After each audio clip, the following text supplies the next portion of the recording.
How you guys doing? And thanks for tuning into Wicked Warnings. You're on the website right now and you're looking at this Chevrolet Strobe Light Kit. This is a very simple 4-corner kit.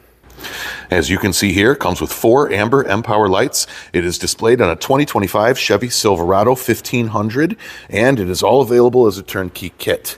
This is the package, and you're going to get everything that you need to put this all together. So if this interests you and you like how this looks, keep on watching, because now we're going to talk a little bit more in depth about what is in this kit, how do you put it in, and what to expect. So right there on the front of the truck, we've got a grill. Yes, we drilled a hole in it.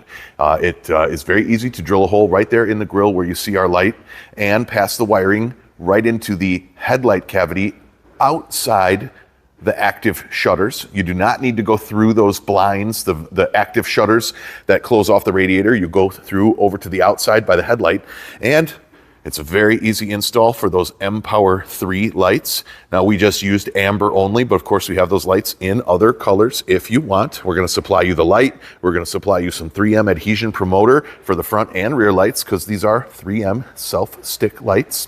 And we're also going to provide you install accessory kit, everything you're going to need. So let's talk a little bit about it. Right here, we've got some 3-inch mpowers on the front.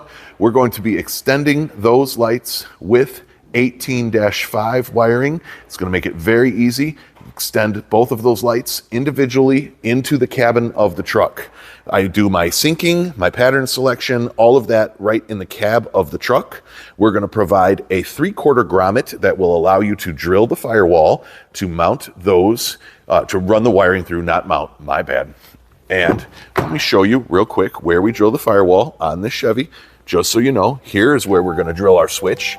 Very nice install on the switch right there.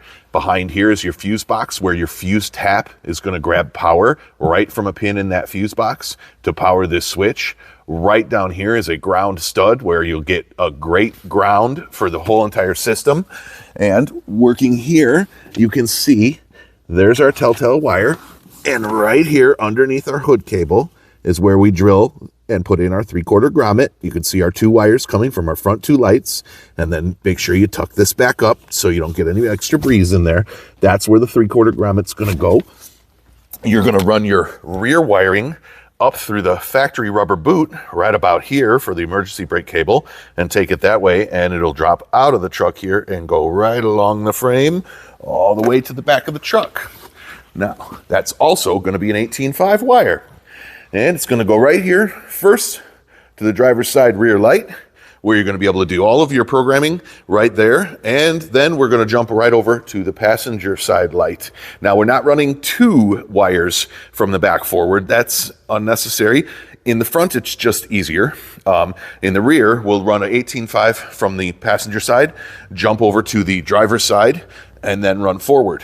Keep your pattern wires individual, except on the mpower, it's a green sync wire that will give you the alternation. There's a lot of programming in the mpowers. They can do a lot of different things. The 18.5 takes care of all that. If you wanted to use a 2-color mpower, you could. If you wanted to use the flood mode, you could with the 18.5. If all you want is this display, then all you'll really need is power, ground, and the synchronization wire, which is yellow on the 18.5, but green on the mpower. So very easy to wire. There are 2 extra wires on the mpower, a red with a white stripe and a white. You wouldn't use either one of those on this unless you wanted to do something really creative, like set a secondary pattern with a secondary switch. Anything like that, just call us. Obviously, you can do a lot more than what we show with a lot of these products, but you know, you just don't need to get that involved if you don't really need to. Again, there's the switch, working our way around the front. You saw where we permeated the firewall. We bring our wiring right forward. We leave a little bit of extra behind each one of those grill lights, of course, just in case we had to change it ever.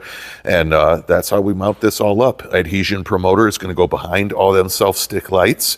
Install Accessory Kit's going to give you some heat shrink, some connectors, some zip ties, some tape, all that other stuff just to make your install easier. We're going to put a 3/4 switch in there as well. Color may vary on the switch.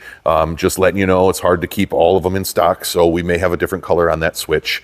You'll get a fuse tap for behind the switch to the fuse box, and the only thing you'll be missing is a little bit of connectors and some wire crimpers and things like that, which you should have as an installer anyways.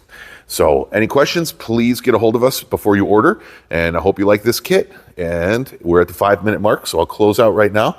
And again, if I missed anything, let me know, but this is a very easy kit. We're gonna go ahead and put 50 feet of the 18.5 wire in here, which should be plenty to do what I said.